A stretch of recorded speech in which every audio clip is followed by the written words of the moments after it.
நகை வச்சு இன்ட்ரெஸ்ட்க்கு லோன் எடுக்கிறோம் இல்லையா, அது மாதிரி அப்படின்னு நினைச்சிட்டு இருக்காங்க. அதுவா?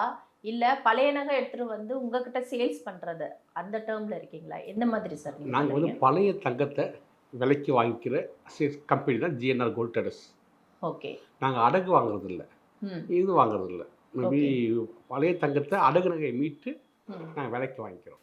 ஆனா நீங்க ஒரு சில வீடியோல சொல்லியிருக்கீங்க, வெளிய விட எங்ககிட்ட அதிகமான ஒரு பணம் நீங்க எதிர்பார்க்கலாம். உங்க வேல்யூ வந்து எல்லா இடத்துலயும் போட்டு பாருங்க. அந்த டிஃபரண்ட் எங்க எங்க ஜிஎன்ஆர்ல நீங்க பார்ப்பீங்க அப்டின்ட்டு. இதனால உங்களுக்கு என்ன சார் லாபம்? இப்ப வெளிய விட நீங்க அதிகமா குடுக்குறீங்கன்னா, அதுல உங்களுக்கு ஒரு லாபம் இருக்கணும்ல. இதுவும் பிசினஸ் தானே? பிசினஸ் தான். கண்டிப்பா நான் பிசினஸ் தான். எங்களுக்கு எப்படி பிசினஸ்ல கான்ட்ரிபியூட் பண்றோம்னா, இந்த கோல்டு உருக்கப்பட்ட தங்கத்த நாங்க வெளிய ரேட்டுக்கு விக்கிறோம். ஓகே. அதுல நாங்க பெர்சன்டேஜ் வேணும். எங்களுக்கு ஒரு நாளைக்கு இவ்வளோ கோல்டு எனக்கு வேணும். ம். அப்ப நான் ஓரளவுக்கு கம்மியா வாங்குனா தான் மத்தவங்களுக்கு போறத விட எனக்கு அந்த கோல்டு அதிகமா வரும். ஸோ ம். எனக்கு அதுல தான் ப்ராஃபிட்.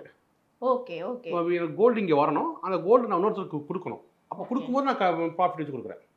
ஸோ எனக்கு இதில லோ ப்ராஃபிட் அது கம்பெனி ரன்னிங்க்கு கேபிட்டல் வந்தாவே போதுமானது. ம்.